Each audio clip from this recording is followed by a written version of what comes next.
guess first of all, if you just wanted to individually discuss the projects you've worked with in the past, how you became interested in this area, and then maybe after that we'll go into specific issues that that you maybe together can discuss solutions to.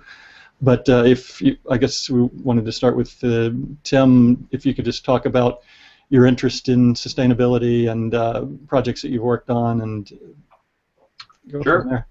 So I'm a psychologist, and for the last 25 years or so, I've been studying people's materialistic or consumeristic values and how those are related to a variety of different kinds of outcomes. Earlier in my career, I mostly focused on people's personal well-being, but 10 years or so ago, 10, 12 years ago, I started getting interested in how all of these messages we receive from society telling us to make a lot of money and buy a lot of stuff and have a lot of possessions might relate to people's sustainable or not so sustainable behavior. And so I think the first study that I did on that was published in around 2005, where we looked at how materialistic values and people's tendency to be mindful of their lives and of themselves were related to sustainability. And since then have done a variety of different studies looking at that topic. And around 2007 or 2008, I really started doing a lot of work collaborating with environmental organizations, primarily with the World Wildlife Fund in the UK, and wrote a book called Meeting Environmental Challenges, The Role of Human Identity, with a change strategist there named Tom Crompton. And in that work, what we did was to try to critique a lot of how environmentalists were using materialistic values to try to motivate people to behave sustainably, when in fact the research showed that getting people to be materialistic actually undermines sustainability.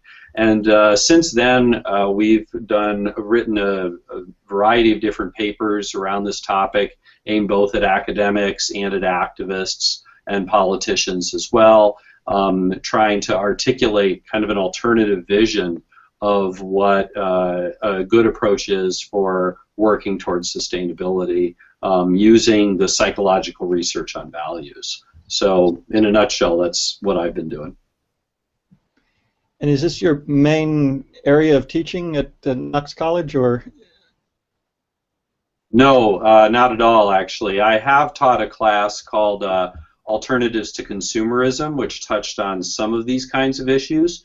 But Knox is a small liberal arts college, so we have to wear lots of different hats at a place like Knox. We don't, it's not like a big university where we really specialize. So my teaching actually doesn't have a whole lot to do with my scholarship. And in fact, some days I kind of like it that way, because that way I learn more about psychology and people by teaching things other than what I tend to write about and do my activist work on. And Jason, if you talk about the projects that you're involved in now and in the past. Sure. Well, I grew up in California in the 1970s, and I was a self-confessed environmentalist from a pretty early age, back in the days when you had to take your cans and bottles to the recycling center and smash them and throw them in the big bin. Grew up really appreciating nature, hiking in Yosemite, doing a lot of bike riding, and that sort of carried on after I graduated from university. I thought I wanted to be a businessman and make a lot of money and consume a lot of goods just like everybody else, because that's what I was told was going to be the pathway to success and happiness. And so I had a very brief career as a management consultant working for Anderson Consulting, at which point I realized that certainly wasn't the right thing for me. So I quit my job, sold all my stuff, bought a backpack and an around-the-world ticket, and went traveling to go see what was out there.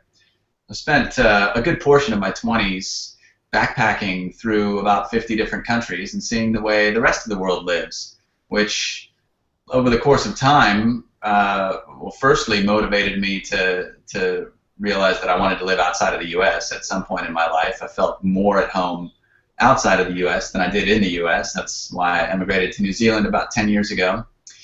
But secondly, eventually, made me realize that I was ready to devote the bulk of my energy and my time to some good cause, something that was going to be leading towards some of the solutions that I was seeing, not only in the U.S. and in the richer developed countries, but in the developing countries that I had traveled to.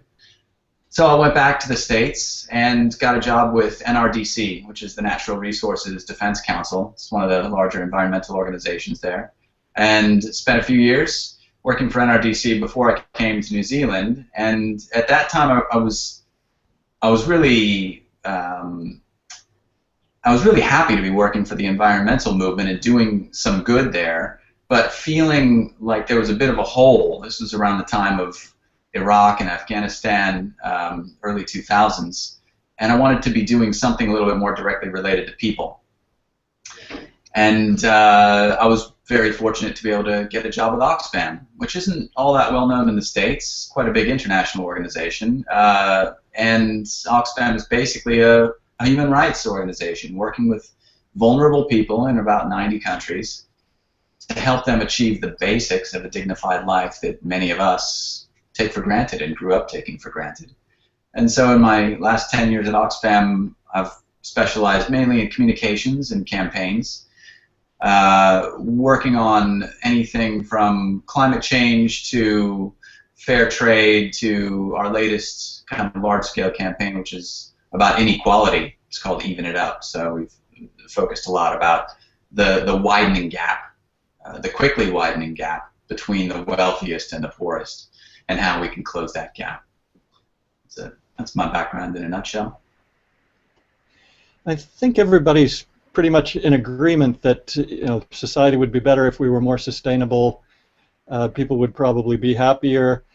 How do you think we reach, which methods have been most effective in reaching the general public? I know, Jason, you were talking about traveling, and that's kind of how I finally saw that there were other options, because I feel like when you grow up in America, you just get carried along in this current, and high school, college, a lot of debt for many people, and then you have to get a job, and you never really even see that there are completely different options out there. And if it hadn't been for travel, I'm not sure I would have seen that very well either. But what other methods of outreach do you all think work well? Well, speaking from my promoting perspective, sustainability.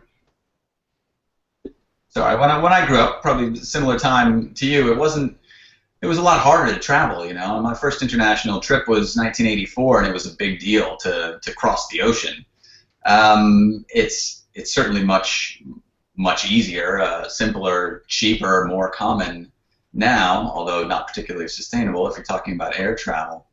But the world has changed dramatically since then, and I find a great deal of inspiration from the way that we are connected as a planet without actually needing to physically travel. There's this age-old statistic, I'm not sure whether it's true or not, but I've heard that 8% of the people in the U.S. have a passport, which implies 92% never leave the country. I don't know if that's actually factually correct. It could be close. But the way that people are able to communicate with technology now is a complete game changer. So I think that's opening a lot of doors. The young people that I talk to these days, people who are in their teens, in their 20s, they're much better connected than I was when I was at that age. It's a lot easier. As far as the pull of consumerism, though, do you feel that young people are moving away from consumerism, or that they, just kind of get carried along with the current of advertising? Well, go ahead, Jason. Go ahead. Okay, well, we published a study a couple of years ago, Gene Twenge and I, where we looked at changes in the materialism and consumerism of people, of youth over the last 30, 40 years. And what at least two large-scale studies in the United States show is that from the 1960s until the mid-1980s, there was a steady rise in how much seniors in high school and freshmen in college were saying that it was really important to them to make a lot of money and to have a fair number of possessions. And then since the mid-1980s, over the last 25, 30 years, it's remained at historically high levels, and in some indicators has creeped up even just a little bit more. So I think that the unfortunate fact is that while there certainly are plenty of youth who question the consumeristic mindset or who want to be sustainable, you know, the fact of the matter is there's never been a generation of humans who has been exposed to so much sophisticated materialistic messages that is right in their face constantly. And that has had its impact. And indeed, in the study that Gene and I did, we found that these changes in materialism over time among youth were correlated with the amount of advertising in the United States in each of those years as well. So as advertising has become a bigger and bigger part of the overall economy, youth's materialism has also tended to go up too. So you know, I do think that the news isn't great in that respect.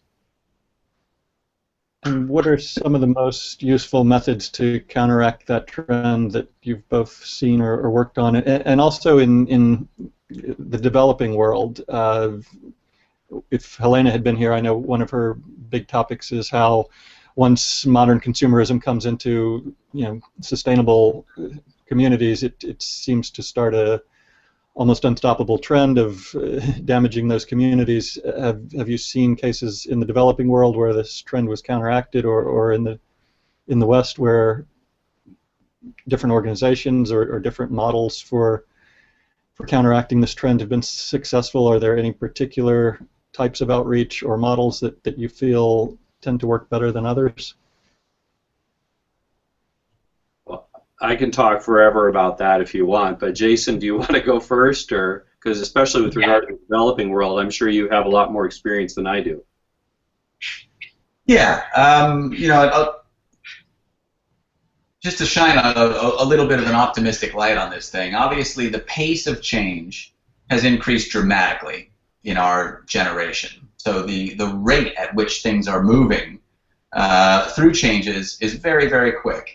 And it doesn't take a rocket scientist to realize that materialism is not causing us to be happier. So there's obviously a crash at the end of that, where people are finally realizing, you know, like the Beatles, "Can't Buy Me Love." You know, it takes a little while for people to finally come to that realization that the more stuff I buy, the more I consume, it's not related to how happy I am. It's probably inversely correlated to that. And so the fact that we've got rich countries now filled with people who are able to buy and who are, you know, steaming down that railroad track, that high-speed train to, you know, to the cliff and reaching it and realizing, like, wow, this doesn't work. You've got more and more people right now who are coming to that realization and starting to you know, turn their own mindsets around, focus on what truly makes people happy, and setting a great example for other people to say, hey, there's a better way than materialism, than consumerism. And in the developing world, there's obviously, you know, for a long time, we've known you've got poor countries who didn't have access to that same amount and kind of goods who really want those goods. You know, in the 1980s, it was the Soviet Union, and they wanted the, you know, the nice clothes that we were able to get. And when you know, the Berlin Wall came down, it sort of opened things up, and they instantly were sort of the most consumer people around who wanted to buy the stuff that they'd always craved. A similar thing happened in China, where, you know, they are the most, you know, the ones who desire those goods as much or more as anyone else. They want to live the way the, quote, rich countries have lived for years. They will soon, my take at least, is they will also see that that's not the pathway to true happiness. It's not the pathway to sustainability, certainly. And our challenge really is to work quickly to set a great example for how do you lead a happy life? How do you lead a sustainable life? Now, I've seen some examples of that in places like India, where in the last couple of years, couple of decades, you know, India used to be an extremely poor country. And now you've got this exploding middle class in India. You know, 300 million people in India who are quote, middle class, who have some money to buy stuff.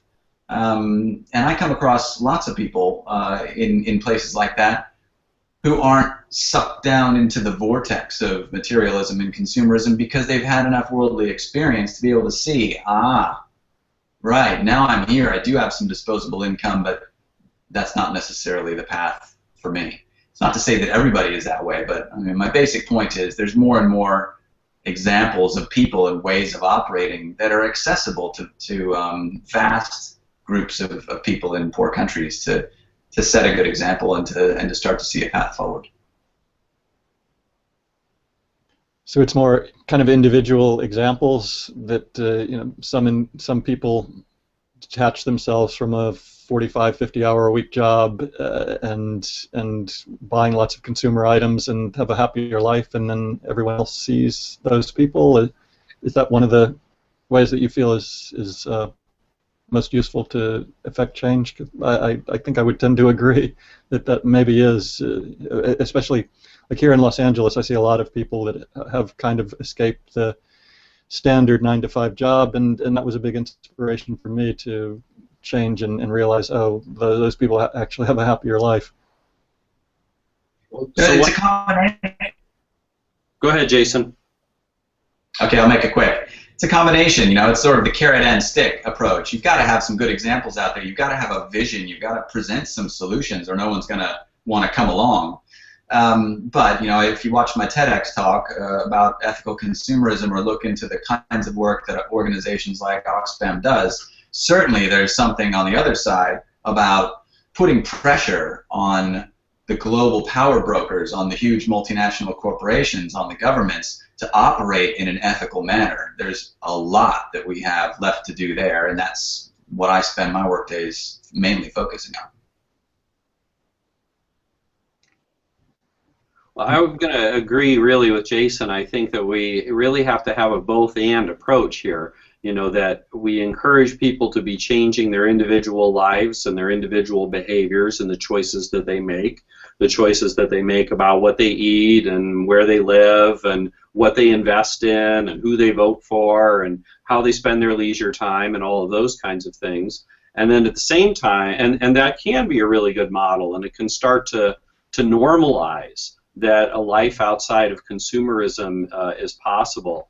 A long time ago I was at a meeting for voluntary simplicity, which is this idea of downshifting, of going away from the work, spend, go into debt, work some more lifestyle, and instead, choosing to live a more materially simple life.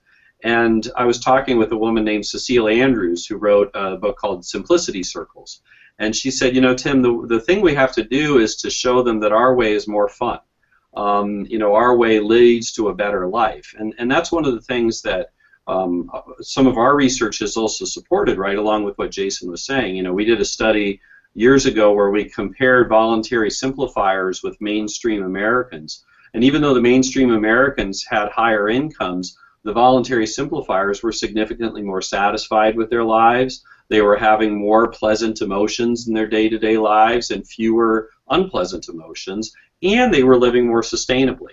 So this choice to live in a materially more simple way and to reject the materialistic values seems to provide both a sense of happiness and a more sustainable lifestyle. And I think, as Jason was saying, really can be a model to others as to what life can be. But if that's all we rely on, we're not going to get far enough. I think we have to develop alternative, neighborhood structures, alternative community structures, alternative business models, alternative, governmental approaches, alternative economic indicators, which I know Oxfam has done work on over the years as well. That start to institutionalize a different set of values into the functioning of our society. The research that my colleagues and I have done shows that materialistic values stand in relative opposition to what we call the intrinsic values. And these are values for things like family and friends and benefiting your community and pursuing your own creative interests and things like that. And what we know is that, when you focus on those intrinsic values, you're happier, you tend to act in more pro-social ways, and you tend to live in more ecologically sustainable ways. That's what the research shows. So for me, the real solution boils down to how in our personal lives can we turn away from the materialistic way of living life, which consumer culture tells us to always do, and instead to organize our lives around intrinsic values, and instead to organize our social systems and our social structures around these intrinsic values so that those are reflected in our day-to-day lives. So to me, that's the fundamental strategy here that we need to undertake. And I think there's all kinds of great examples of people and cities and nations and businesses doing this. What are some resources for younger people who are looking into this? What are some of the better websites or resources that you all would recommend? Well, one of the ones that I can recommend, I'm on the board of this organization. It's called the Center for a New American Dream. And the basic idea at the Center for a New American Dream is more fun, less stuff. And for me, what New Dream does really well is to provide all kinds of really interesting resources and models and ideas and strategies for focusing on what we call the intrinsic values and turning away from the materialistic values. And there's things on there about, the sharing, on their website about the sharing economy, about how to simplify the holidays, about ways to have, we have something called the So Kind gift registry, where people can, when they get married or something, instead of asking for all this stuff from another corporation, they can ask for gifts of time or handmade gifts, etc. There's information there about how to raise children in ways that shield them from consumer society. So I think that it's newdream.org is really a great resource for a lot of these kinds of ideas, especially at the level of your own personal life. And from my perspective, it's great to be able to have links and to be able to go to some place to get information. There is so much great information out there. That was really good. I'll check that one out, Tim. From my perspective, I could spend all day digging up great information online. Oxfam.org has a huge amount of stuff. We've got the similar kind of thing it's called Oxfam Unwrapped, where you can do wedding registries or birthday gifts. But when you're going to buy a gift for someone, you basically buy an Oxfam Unwrapped gift. The money goes to people in the developing world, and your loved one or friend or family gets a card, basically explaining what that thing was and who got it and the impact it's going to have for them. But it's not just about information, it's about changing the way you live. And that is really hard to do. This is now more than ever, we have to be rebels. We've got to be seriously bucking a system that is broken. And there are many ways to do that, but it's not just about learning more, it's about going out there and doing little things, changing little things about the way you operate your life. So, as we're obviously discussing here, one of those things is consumerism. So, your purchases, every time you open your wallet or buy something online, think about that, think about changing your purchasing habits. But consider this, the Dalai Lama has 5 million followers on Facebook. That's huge. And this isn't all, he's about 80 years old. This isn't all grandmas and grandpas. There are a lot of young people following somebody like the Dalai Lama on Facebook. And he's certainly not telling you that the pathway to true happiness, to a deep and a lasting happiness, is to go buy more stuff. Right. There are many teachers out there who are teaching exactly these kinds of things, and that's a powerful force to tap into. But as you mentioned, the sharing economy, some of this is happening naturally, and I would just encourage young people to go out and embrace as much as they can different ways of doing things.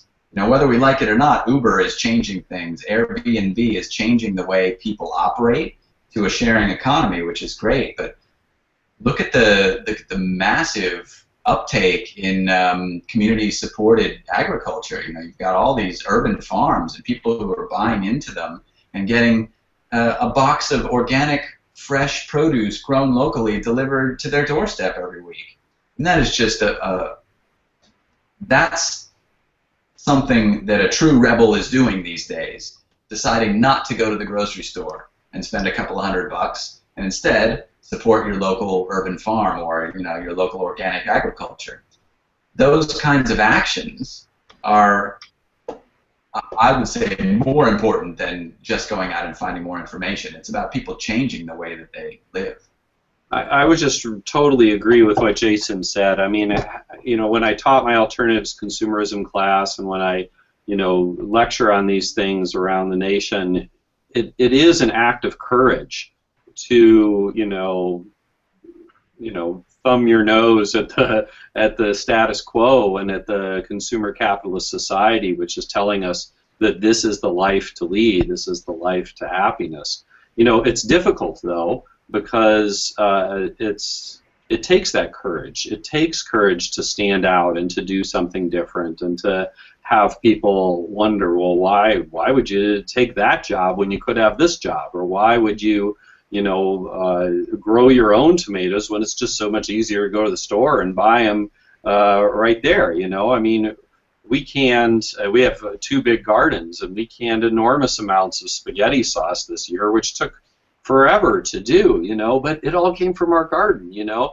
In the long run, it might have been cheaper to probably just go to the grocery store and buy it once you factor in our time, but that's not what it's about. And I think that's what people have to come to the conclusion to reach, is that it's not about what the cost was, it's not about having the latest in product, it's about doing something which is satisfying. It's about doing something which is good for you and good for the earth and good for your children if you have children, that really means something. But that has to fly in the face of the tens of thousands of messages we receive from corporations and from the government, let's face it, which suggest otherwise, all right? So it takes that act of courage in order to make that change. And it also takes a heck of a lot of work. You know, I mean, again, as another example, I work here at a college, a very progressive college, by and large. It took years for me to get us to have our own garden on campus. I'm in the process now of trying to get the endowment to be transparent so we can know what our $127 million is invested in. I've been at it for 2.5 years already, okay? So it also, you know, when you're trying to make an institutional change, it takes persistence, it takes patience, it takes politeness when you don't always want to be polite, okay, in order to get someplace. And I think that's one of the things that's hardest about this sort of change, is because we really are, as Jason was saying, we really are talking about something that's fundamentally revolutionary. To bring about the kinds of changes that we're talking about here would really shift the way that our economy works, that our society works, and that our politics works. And that's why there's so much resistance to it in a lot of respects. But it's what we need to do in order to make the changes that are necessary, from my perspective. Can I ask a question? There is a sort of a keyword which is repeated like a mantra in the media by the politicians who lead the nations in the world. And this word is growth, which is repeated over and over by the most powerful politicians in the world. Sure. How do you feel when you hear this word repeated over and over? Is it a nonsense, and how can people react when they hear their leaders repeating that we should grow over and over? Well, I think it's extremely problematic. You know, I mean, first off, let me begin by saying there's no doubt that there are some nations on the earth that do need economic growth, okay? You know, the very poor nations of the world where people are living on $2 or $3 or $4 a day, they need some economic growth. Nations like New Zealand and Spain and the United States we don't need economic growth like they do, okay? But we do need economic growth to sate the system under which we live, because the system under which we live, consumer capitalism, requires ongoing economic growth in order to feed profits for for-profit corporations to make shareholders happy. And the reason politicians want economic growth, in part, is because economic growth is what provides tax revenue for politicians to do the things that they want to do, okay? Like build roads and schools and go to war, okay? This is what economic growth is required in order to generate tax revenue for those kinds of things to occur. And so it really is kind of this growth fetishism that is at the heart of consumer capitalism and corporate capitalism, and that really needs to be directly confronted. And I think it's one of the places where actually there has been some really positive movement, you know, because I think you could go back to Bhutan's Gross National Happiness Index, where they said, look, the king there said, look, we're not after gross national product, we're after gross national happiness. And he set up a whole infrastructure of bureaucracy in order to shift his nation in order to focus on that outcome rather than economic growth. And there are cities that have followed suit. I've consulted with the city of Santa Monica. The city of Seattle has looked at alternative indicators like this. England and France have talked about it. Australia actually has some interesting things as well. So I really do believe that at base we need to move away from this fetishism of economic growth. Tim Jackson wrote a great book called Prosperity Without Growth that really gets at the heart of this. So I think you really hit the nail on the head in terms of an important aspect of our society that we deeply need to critique, and we deeply need to come up with alternatives to. Yeah, from my perspective, since I'm in communications field and messaging and framing, they've captured the frame around growth, right? Politicians and high-level operators, and bedded this in so deeply that it becomes, you know, a mantra, just like you said. I'm a fan of holding up a little mirror and simplifying things for people and showing plain, simple truths. And there's a fairly well-known plain and simple response to that one, which is you can't have infinite growth in a world of finite resources. And no one can argue with that. It's the most simple, black and white, clear thing. A 5-year-old can understand that. Say, how can you keep growing and growing and growing and growing when we live on a planet and it only has X amount of resources? Obviously, totally impossible. So why would we want to continue to grow and grow and grow and grow and grow? That's fundamentally flawed. And so, the way that you deliver a message is really important. So trying to maintain, as you kind of use that persistence and that tenacity to maintain a tone that doesn't put up boundaries and cause people to cause more friction, but sort of calmly, dispassionately, just keep showing that simple truth that we obviously cannot continue to just be stuck on growth. And I like to spin things around a little bit and say, yeah, growth is absolutely vital. Growth is life. So if you want to talk about growth, look at the way growth happens in a natural system. Sit out in your garden and look at the way a tomato grows. You know, this is vital. You know, growth is exactly this process where something grows, comes about, but after that there is death, and then there is regeneration, and there is growth again. Let's have growth. Let's have growth the way the Earth has been growing for 5 billion years. And one of Oxfam's biggest campaigns in the last few years is called the Grow Campaign. Sort of tried to capture that and say this is all about food justice and the fact that our food system is broken and we have 1 billion people, roughly, who don't have enough food to eat, and then 1 billion people, roughly, who are obese.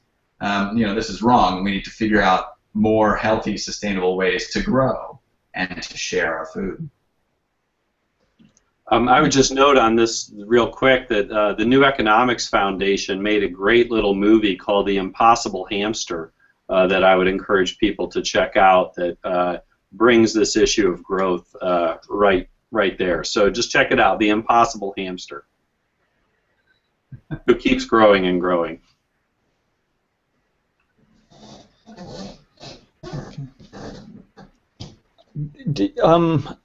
Before we kind of finish up, maybe I'm curious, in your own lives, what are some examples? What point did you start from, and what are some examples of how you've incorporated a simpler or more ethical or more local lifestyle for yourselves, and what were the outcomes? Jason, you want to go? Sure. Well, I started by quitting my job and buying a backpack and traveling, but that doesn't last forever for some of us. And I've had to reincorporate into the world and live in cities. And as Tim was saying, it is hard. I don't want to pull any punches there. It is very difficult to live in this system day in, day out, and operate and try to continue to make ethical choices. For myself, when I lived in LA, we used to be 2 people with 2 cars and a motorcycle. Now we're a family of 4 with 1 hybrid car. I ride a bike everywhere, and it has been an absolutely awesome lifestyle change. It keeps me in shape. I'm fit. I'm getting to work and everywhere I need to go, basically, on a bike with 0 carbon emissions. I'm not causing any more climate change.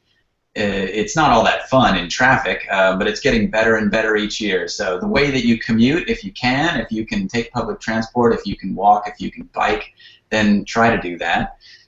If you have any way to grow any food, it's really rewarding. We finally managed to buy a house. I took over my front yard. I got rid of the grass. I was sick of mowing the lawn and turned it into an organic permaculture garden. So all year round, I'm growing about 25 different things. That's important. What you're doing in your house with the chemicals that you use, the cleaning products that you use, the electricity that you use. We're just about to get solar panels put on our roof. I've got paint on my hands because we're re-roofing right now to get ready for the solar panels that are going up in a couple of months' time. If those things are accessible to you, and they're getting more accessible to more people as big banks or other types of organizations are coming up with new models, new incentives to get people to switch the way that the cars these days. There's just so many ways. There's a million more things that I would love to be doing that I'm not doing yet. But every little thing that you do has a positive effect. So I would just say, don't be blown away by the choices, and certainly guilt is a bad sinkhole. So try to avoid guilt for not being as sustainable as you would like to be, and start small. If I wanted to throw one thing out there for people to do today, go get a sprouting jar or a little sprouting kit and grow your own sprouts in your kitchen. You don't need any dirt. You don't need any sun. Literally, you buy some seeds, put them in water, and a week later you have fresh sprouts. You just grew something in your kitchen. It's super healthy, tastes good. And when I get off this call, I'm going to go eat a sprout sandwich that I grew myself in my kitchen. And it's cheap.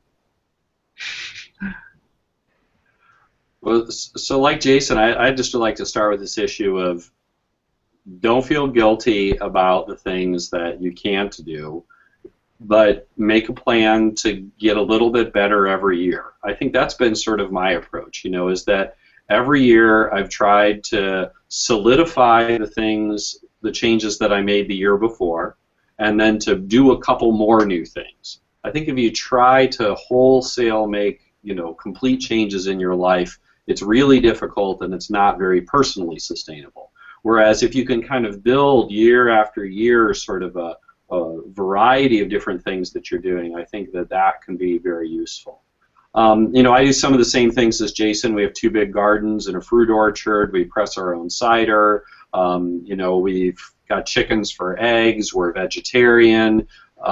We do live out in the country. We have 10 acres of land, and we try to be sustainable with that. And we have a pond that has really great bird life, and we actually had river otters on it last fall, which was exciting, and a pretty healthy forest back there. So That does mean that, unfortunately, I do commute a little further than I wish, but it's not too bad compared to LA for sure, from what I've seen out there. I think one of the biggest changes that my wife and I made in our life is that we both work for pay part-time. So I cut a deal with my college pretty much since I got here that I teach either 2/3 or 3/4 time, and I take 2/3 or 3/4 of my salary. And that gives me the time to do more writing, to do more activism, to be at home with my kids more, and have time for myself, which is important. It's important to take time for yourself. And this goes back to the guilt issue, and I think Jason in Oxfam probably knows this as well, that there's always more people out there that need some help, right? And if you work 60, 70 hours a week, even trying to help people, it's a recipe for burnout. What you need to take care of yourself too, and that's both satisfying and it's good for the long term to be able to take care of yourself. And so I try to take care of myself. I try to model that for my children and for my students, that I take care of myself at the same time that I try to do things that are helpful. I think another set of things I do is I try to work both at a local level, at a national level, and an international level. So I'm on the boards of 2 not-for-profits that are directly about this. I work a lot around the world for trying to help activists use psychology in order to be smarter in terms of the work they do. But I also do work right here at my college. I tell my students that if we can't change Knox College, you're never going to change the world. If we can't change this little institution, it's never going to be easier. Not to say it's easy, but it's never going to be easier. And so it's a place for them to practice being activists, and for me to practice being an activist too. And so, it's easy to make fun of, think global, act local, but both are really important. Both really are important. And I think here in the U.S., we've just witnessed 2 remarkable spreads with the legalization, decriminalization of marijuana, and then the same with regard to gay marriage, where the reason that happened was because of local action. It happened here, and then it was like, boom, and then all of a sudden it became national. And that's the way things can work sometimes. And I think it's good to keep that in mind as you do your work, that it matters that you're making your change in your little town or in your workplace or wherever it is, because that can filter its way up and have bigger implications. Now, that's not to absolve you from also trying to work at a bigger level too, okay? It's a both and. It's a both and. And I think that's what I've tried to do in my work as a professor and as an activist and as a person. As a bit of an end cap, Tim, just if I could just jump in there, I just want to stress how great that bit was, and I want to let that sit there and sort of and frame it. I absolutely agree, and one of the phrases that's been stuck in my head, thankfully, for years is that you can't pour from an empty cup. I've seen so many people who have great intentions who go out and burn themselves out, and it is so easy to do. You think, oh, it's not going to happen to me. I'm going to go out and save the world, and left, right, people just drop off.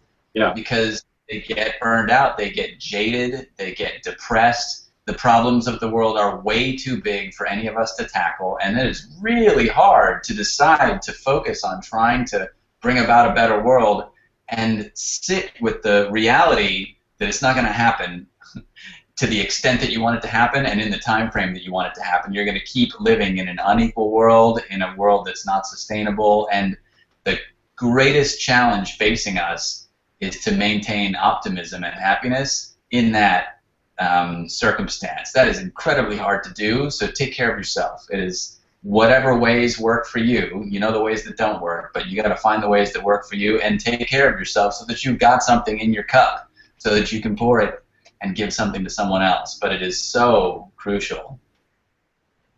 Yeah, I totally agree. I would like to make a step back and return to something that Jason was saying before. He mentioned the big banks, and I think we all agree that today there are some issues with the current system, and they are all related to the economy and probably to the confusion that is made more or less intentionally between finance and economy. What is the role of the big banks in today's problems in the world? I think that we all agree that there are several problems, related to the fact that the current economic or financial model is not sustainable. What is the role of the big banks in this? What is their responsibility, in your opinion? Well, in my opinion, the big banks have the same responsibility as any other company, any other corporation, and that is to operate ethically and to not put profit above people. And far too often, the big banks are a source of the problem. They'd be financing some of the things that are unjust to human beings and that are destroying the planet. So, the role of the big banks is, well, I would say, let's flip it around. The role of us, the role of the people, is to hold them to account and to say that it's not okay for you to continue to finance massive deforestation. It's not okay for you to continue to finance fossil fuel extraction when we know that we have to leave 4/5 of all the known fossil fuel reserves in the ground in order to prevent global warming from going above what all of the governments have agreed to do, which is to not let it go above 2 degrees. That's plain and simple fact, and we have to hold them to account. So if you're talking about totally different alternative economic models, that's not my place to talk about it in the next 2 minutes. But with the model that we've got and the banks that we've got and the financial system that we've got, we absolutely have a right and a responsibility to hold them up to a standard that's suitable for purpose. I would agree with Jason, and I would encourage listeners to put their money into a credit union.